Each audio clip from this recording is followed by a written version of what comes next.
when other manufacturers tried to copy Mercedes. When Ford released the Grenada, however you want to say it, they began this silly advertising campaign trying to compare the Grenada to a Mercedes W116. And they ran this ad that said, can you see the difference really between a $20,000 Mercedes and a Ford Grenada?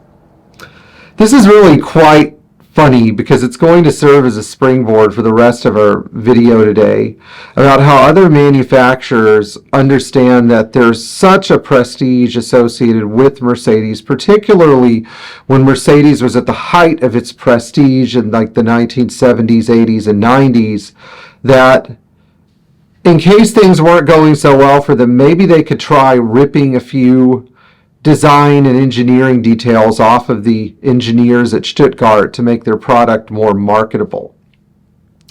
And this is where the Grenada comes in. Now, if you look at the Grenada, which was mainly touted as a Mercedes lookalike, Grenada to a Mercedes Benz. It was part of a family of forgettable Ford vehicles from the 1970s. These cars were pointlessly large, not very efficient. They didn't produce a lot of power. They were sort of a car you bought for 2 to 5 years and hoped that they would keep running long enough for you to trade it for the next Ford car. And it's interesting because Ford really did not start making great cars again until 1982 or 83 when they came out with the turbocharged Thunderbird or the diesel F350 and F250. Prior to that, it was just trying to appease the federal government and make a car that they could convince people to buy. And so the Grenada was such a low point for Ford with its underpowered 6-cylinder engine, its boxy-looking body that was designed to meet federal safety standards, its CAFE regulations, over-smogged engine, and its total lack of power. They tried to dress it up, maybe to make it look like a Mercedes. Well, today we still love the 116, but you don't see many Grenadas driving around. And really, when you think of the Grenada, you think this is the car that your chain-smoking grandmother drove before she died of lung cancer, that smelled really bad inside. And you just think to yourself, thank God I do not have to drive a car like that. We had a Grenada for a few weeks. It was light blue. It was a 75. I don't think that it's one of those cars that my dad owned that I'm going to miss.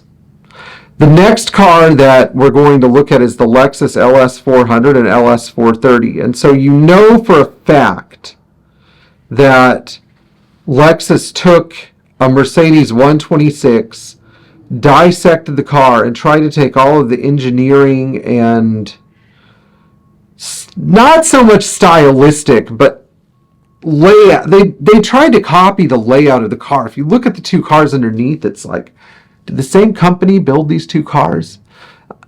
Technically, or technologically, when you look at the layout of the drive shaft flex discs, the positioning of the suspension design, all of that stuff, the floor frame unit, it's all Mercedes.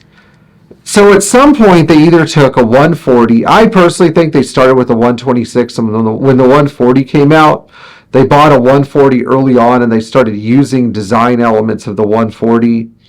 But when the LS400 came out, from literally the waistline down, engineering-wise, it was a Mercedes. Now, these cars are not necessarily better than Mercedes, although they are sort of a drive it and forget it reliable car until you have to replace a timing belt and worn out suspension components and a bunch of other stuff. It sort of all goes at once. The Lexus was also blessed with, I would say, inferior quality wiring, although not as bad as the early 90s Mercedes wiring. It was burdened with electronic controls that don't last forever, although from what I understand you can get this stuff rebuilt. But the real nail in the coffin for the Lexus is that you see a lot of 140s on the road. You definitely see a lot of 126s on the road.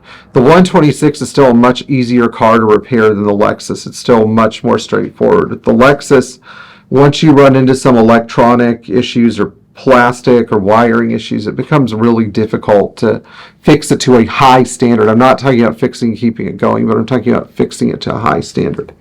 Now, the last car we're going to discuss is the Cadillac DeVille and Cadillac Alante. And so these cars were not exact copies, but if you look at a DeVille, you could see some 124 chassis Mercedes design elements in the car.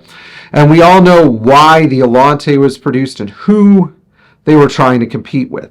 Now, the genesis of these strange notions of competition began when Cadillac and General Motors decided that they were going to borrow some cars from AMG of North America, drive them around on a test track in Ohio, and then maybe buy one or two and look at some of the technological approaches that AMG used to try to get more performance out of the car's engines and suspensions, and then copy that approach and translate it to their existing hardware. So what did we end up with? Well, we ended up with a relatively attractive but still not very powerful Seville, a very European feeling Seville, and a front wheel drive convertible.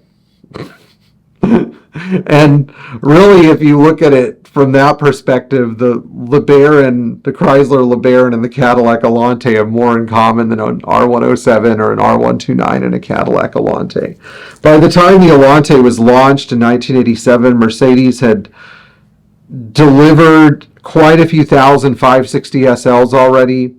And while the Alante was powered during this period of time by a pushrod engine that made somewhere between 180 and 200 horsepower, which are 450 SL levels of power, the 560 SL was producing an advertised 225 horsepower, but had all the power you would ever need. And I say that meaning that really, once you start getting over 225 horsepower, the cars become a handful to drive. That's about the limit of the chassis and suspension. But Cadillac did try to improve the Alante with the North Star engine so that it eventually started to produce as much power as a 560 SL. But by then, Mercedes had the 500 SL, which was a 330 horsepower monster. And Cadillac had a front-wheel drive convertible with a lot of electronics that were maybe overly optimistic, an overly optimistic execution of somewhat novel electronic engineering, whereas Mercedes had stuck with electronic components that were tried and true and fully developed. So when you're an American manufacturer and suddenly you realize it's not 1970 and people don't just want this opulent chrome couch with a giant 600 cubic inch V8, maybe you rush some things to market too fast to compensate for your economic losses. I hope you guys enjoyed this video. Please like, share, subscribe, tap the bell for notifications. And if you own a Ford Grenada, a Cadillac Alante, and a Lexus LS400 all at the same time, maybe consider the Mercedes alternative. You can sort of get everything done with one Mercedes that you could with the other three, like a 560 SEC or something like that. We'll see you in the next video. Thank you so much.